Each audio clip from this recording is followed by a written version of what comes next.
जय हिंद दोस्तों। तो क्या हाल चाल है आप लोगों की। तो आज हम बात करने वाले हैं hello alkene and hello Erin नाम के चैप्टर के बारे में।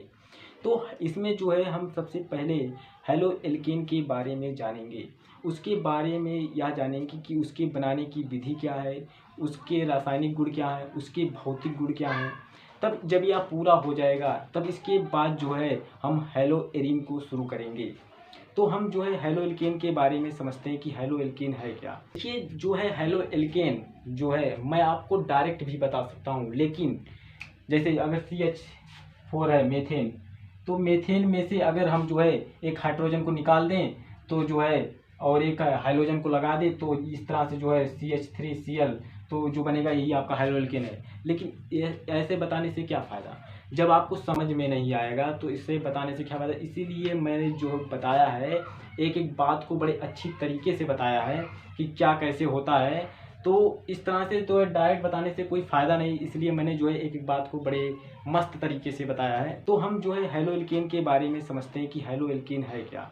देखिए यहाँ पर इसके नाम से ही पता चल रहा है कि इसमें क्या है। कि इसमें देखिए हेलो का मतलब क्या होता है, या हेलो हेलो का मतलब होता है हाइलोजन। अब हाइलोजन हाइलोजन क्या होता है। हाइलोजन वो होता है जो आपके आवर्त सारणी यानी कि पीरियाडिक टेबल के 17वें वर्ग के लोग हैं। यानी कि कौन कौन है वो इस तरह से हैं। देखिए फ्लोरीन, क्लोरीन, ब्रोमीन, आयोडीन इस तरह से हैं। तो इनको याद करने का ट्रिक यही है कि फिर कल बाहर आई आंटी। तो ये जो है हाइलोजन समूह के लोग हैं। या कौन है, हाइलोजन समूह के लोग हैं। तब यह 17वें वर्ग के लोग जो है हाइलोजन समूह के लोग होते हैं। तो इनका अगर हम जो है इलेक्ट्रॉनिक विन्यास की बात करें तो इनका इलेक्ट्रॉनिक विन्यास किस तरह से होता है। तो 17वें वर्ग के लोग, जैसे मान लीजिए हम क्लोरीन का इलेक्ट्रॉनिक विन्यास कर रहे हैं, तो क्लोरीन जो है क्लोरीन का अगर हम इलेक्ट्रॉनिक विन्यास करेंगे तो क्या होगा कि 1s2 2s2 2p6 3s2 और जो यहाँ पर होगा 3p5। तो इस तरह से जो है क्लोरीन का जो है, और क्लोरीन हमारा जो है 17 जो है इसका परमाणु क्रमांक है। तो इस तरह से इसका इलेक्ट्रॉनिक विन्यास होगा। तो इसमें यह पता चल रहा है कि इसके बाह्यतम कोश में जो है वह 7 इलेक्ट्रॉन है। तो इसको जो है 8 इलेक्ट्रॉन होने के लिए एक इलेक्ट्रॉन की कमी है इसके पास। तो इसके पास जो है एक इलेक्ट्रॉन की जो है कमी है, इसके पास और 7 इलेक्ट्रॉन है। तो 8 इलेक्ट्रॉन होने के लिए एक इलेक्ट्रॉन इसके पास कम है। तो इसके बाद अब हम एल्केन के बारे में बात करते हैं कि एल्केन क्या है। देखिए एल्केन जो है यह जो है दो चीज़ों से मिलकर बना हुआ। पहला एल्क और फिर एन, ठीक है। फिर एल्क का मतलब क्या होता है, कार्बन की संख्या। कार्बन की संख्या एल्क का मतलब, जैसे अगर एक कार्बन हुआ तो एक कार्बन के लिए हम क्या कहते हैं, उसको मेथ कहते हैं। अगर 2 कार्बन हुआ तो उसको हम एथ कहते हैं। अगर 3 कार्बन हुआ तो उसे हम प्रोप कहते हैं। तो इसी तरह से जो है 4 कार्बन के लिए ब्यूट और 5 कार्बन के लिए पेंट, तो इस तरह से होते हैं। और एन का मतलब क्या होता है, सिंगल बंध। एन का मतलब सिंगल बंध, सिंगल बंध। तो इस तरह से जब हो गया, अब सिंगल बंध किस तरह से होता है, सिंगल बंध इस तरह से एक पाई की तरह। तो सिंगल बंध यही है। तो अगर जो है सिंगल बंध यह है, तो अब यहाँ पर अगर डबल बॉन्ड रहेगा तो इस तरह से होगा। डबल बॉन्ड यहाँ पर मैं आपको बता रहा हूँ कि डबल बॉन्ड जो होगा, डबल बॉन्ड जो होगा इस तरह से होगा। और जो है ट्रिपल बॉन्ड इस तरह से होगा। ट्रिपल बंध इस तरह से होगा। तो इस तरह से जो है ट्रिपल बंध होगा। तो जो सिंगल बंध होता है इसमें जो है 2 इलेक्ट्रॉन होते हैं, और डबल बॉन्ड में जो होते हैं 4 इलेक्ट्रॉन होते हैं, और ट्रिपल बॉन्ड में जो है वो 6 इलेक्ट्रॉन होते हैं।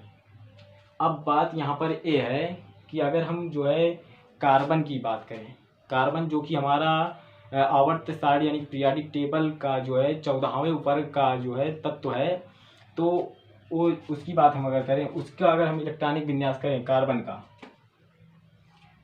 का अगर हम इलेक्ट्रॉनिक विन्यास करें तो उसका इलेक्ट्रॉनिक विन्यास क्या होता है। कार्बन जो कि इसका होता है परमाणु क्रमांक जो है 6, तो इसका 1s2 2s2 और इसके बाद जो है 2p2। तो इस तरह से होता है कार्बन का जो है इलेक्ट्रॉनिक विन्यास। तो इसके जो बाह्यतम कोश में है वो कितने इलेक्ट्रॉन है, 4 इलेक्ट्रॉन है। उसके बाह्यतम कोश में कितने इलेक्ट्रॉन है, 4 इलेक्ट्रॉन है। और क्लोरीन के बाह्यतम कोश में कितने इलेक्ट्रॉन है, 7 इलेक्ट्रॉन है। इसमें 1 इलेक्ट्रॉन की कमी है, और इसमें जब 4 इलेक्ट्रॉन है तो इसमें 4 इलेक्ट्रॉन हैं इसके बाह्यतम कोश में, और अष्टक पूरा करने के लिए कार्बन के पास जो है 4 इलेक्ट्रॉन की कमी है। तो इस तरह से हो गया। अब हाइड्रोजन की बात करते हैं। हाइड्रोजन जो कि इसका इलेक्ट्रॉनिक विन्यास है, इसका परमाणु क्रमांक है, इसका इलेक्ट्रॉनिक विन्यास क्या होता है, 1s1। तो इसके पास जो है 1 इलेक्ट्रॉन है, हाइड्रोजन के पास 1 इलेक्ट्रॉन है। तो इस तरह से जब हो गया, अब बात यहाँ पर ये है कि अगर हम जो है कार्बन को लेते हैं तो कार्बन जो होता है उसके बाह्यतम कोश में 4 इलेक्ट्रॉन है, तो 4 इलेक्ट्रॉन को हम इस तरह से दिखा देंगे। इसके बाद अब कार्बन के पास जब 4 इलेक्ट्रॉन है तो अष्टक पूरा करने के लिए कार्बन को, तो इसके पास हाइड्रोजन जाएगा, जो कि हाइड्रोजन के पास 1 इलेक्ट्रॉन होता है। तो यहाँ पर भी हाइड्रोजन आएगा, तो हम हाइड्रोजन के इलेक्ट्रॉन को क्रॉस से दिखा रहे हैं।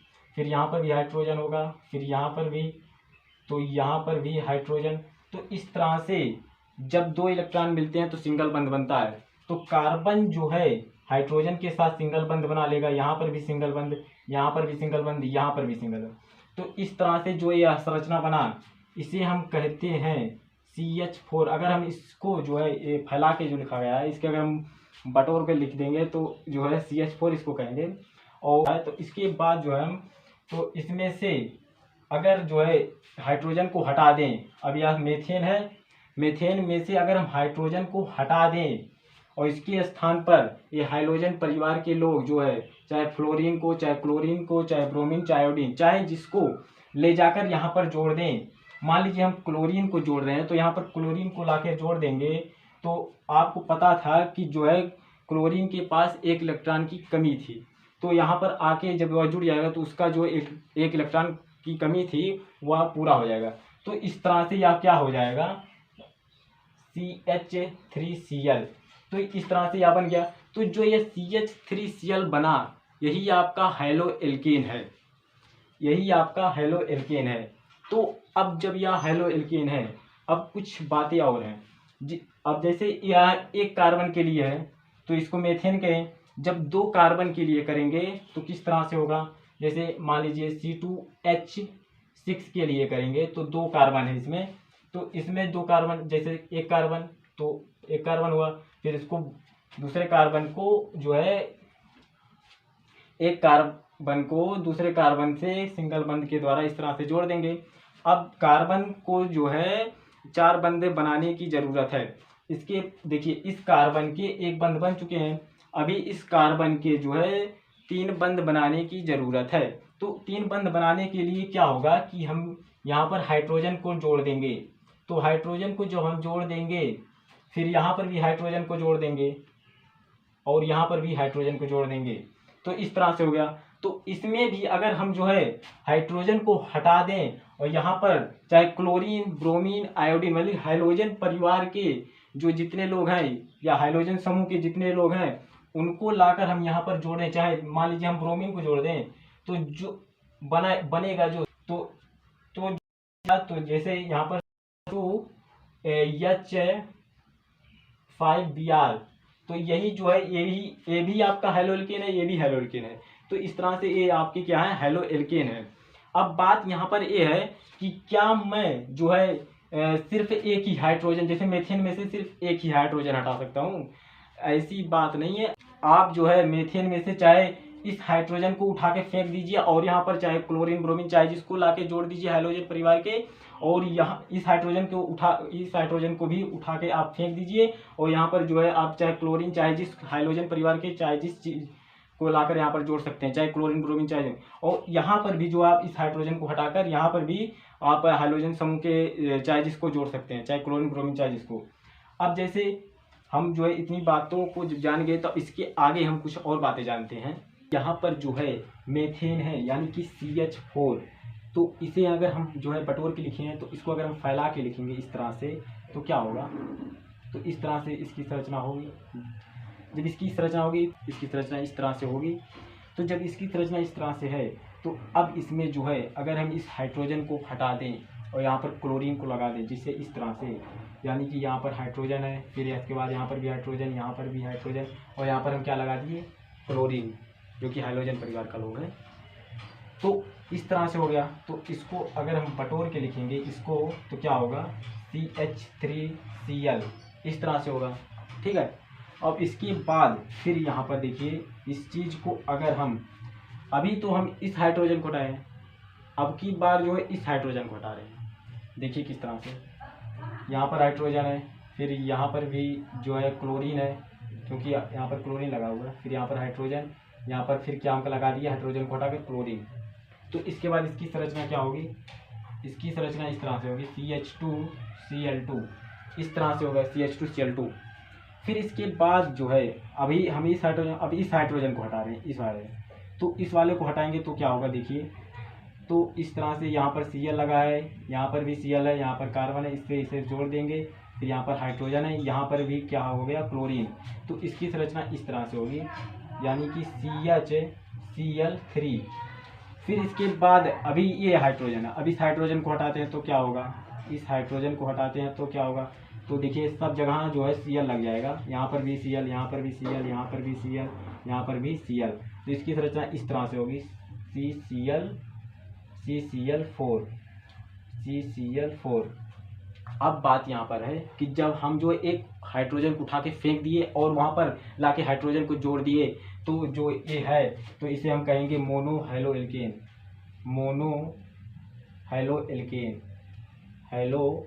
एल्केन। और यहाँ पर जो है अब इसके बाद दो हाइड्रोजन को उठा के फेंके थे, यानी कि दो हाइड्रोजन को उठा के यहाँ से फेंके थे, तो क्या हुआ था, तो दो क्लोरीन लगाए थे, तो जब दो क्लोरीन लगा था तो इसे हम कहेंगे डाई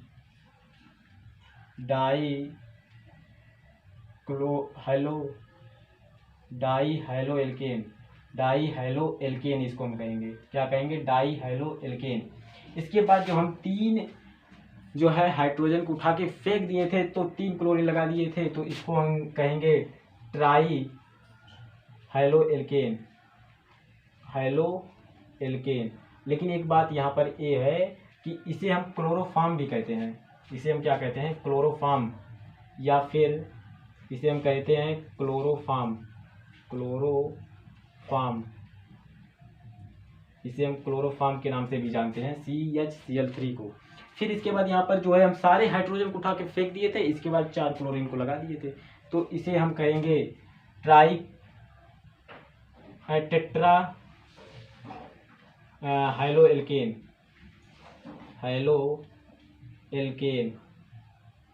टेट्रा हैलो एल्केन।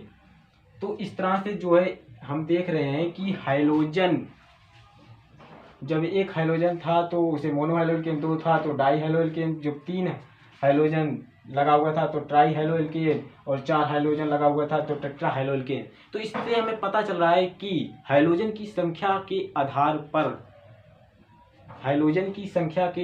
पर हैलो एल्केन का जो है वर्गीकरण अब हम करने वाले हैं। तो ये हमारा हेडिंग होगा कि जो है हाइड्रोजन की संख्या के आधार पर हैलो एल्केन का वर्गीकरण। तो हैलो एल्केन का वर्गीकरण पढ़ने से पहले मैं आपको कुछ नोट पॉइंट बताना चाहता हूँ। जैसे नोट पॉइंट क्या है, नोट पॉइंट यह है कि जो है, नोट पॉइंट यहाँ पर हम लिख रहे हैं, नोट पॉइंट यह है कि हम हैलो एल्केन को जो है, हैलो एल्केन को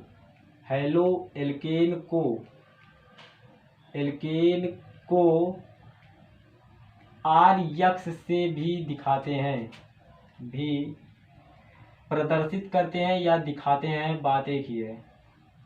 अब यहाँ पर बात यह है कि आर क्या है। आर जो है आपका जो है यहाँ पर जो है, चाहे आप CH3 लिख दीजिए, एल्किल समूह है आपका। आर जो है एल्किल समूह है। CH3 आपका होगा, C2H5, इस तरह से जो है आपका आर होगा। और यक्स क्या होगा आपका, हैलोजन समूह होगा। यक्स क्या है, हैलोजन समूह, हैलोजन समूह।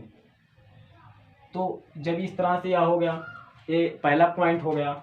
अब दूसरा पॉइंट यह है कि इसे हम जो हटा देते हैं, तब दूसरा पॉइंट हम दिखते हैं। दूसरा नोट पॉइंट यह है कि जो है हम हैलो एल्केन का जो है सामान्य सूत्र, हैलो एल्केन का सामान्य सूत्र, हैलो एल्केन का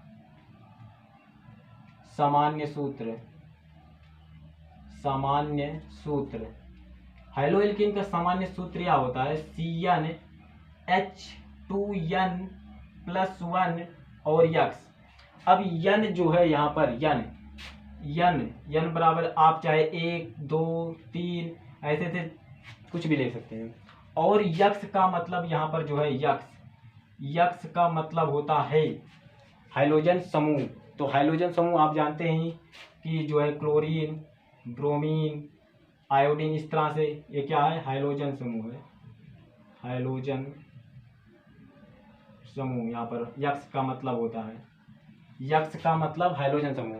तो इस फार्मूले से आप जो है, अगर आपको कोई भी हाइलो एल्केन बनाना है तो आप यहाँ पर यन के स्थान पर जितने नंबर आप जितने कार्बन का जो हाइलो एल्केन बनाना चाहते हैं यहाँ पर यन के स्थान पर रख दीजिए। और यक्स के स्थान पर आप चाहे क्लोरीन, ब्रोमीन, आयोडीन, आप हाइड्रोजन जो है परिवार के किसी भी जो है तत्व को रख सकते हैं। तो आपका जो है हैलो एल्केन बन के तैयार हो जाएगा। तो यह दूसरा नोट पॉइंट था। बस इसके बाद अब हम दूसरा जो है हेडिंग डालते हैं, हाइड्रोजन की संख्या के आधार पर, की संख्या के आधार पर हाइड्रोजन की संख्या के आधार पर हैलो एल्केन का वर्गीकरण, हैलो एल्केन का वर्गीकरण। अब वर्गीकरण जो है हैलो एल्केन का जो है वर्गीकरण हम जो है अगली लेक्चर में जानने वाले हैं। इस लेक्चर में बस इतने ही, क्योंकि जो है हमारे मोबाइल का स्टोरेज उतना नहीं है। तो हम जो है इसके अगले लेक्चर में अब हम जो है आपको बताने वाले हैं। बस इतने ही आज की इस लेक्चर में।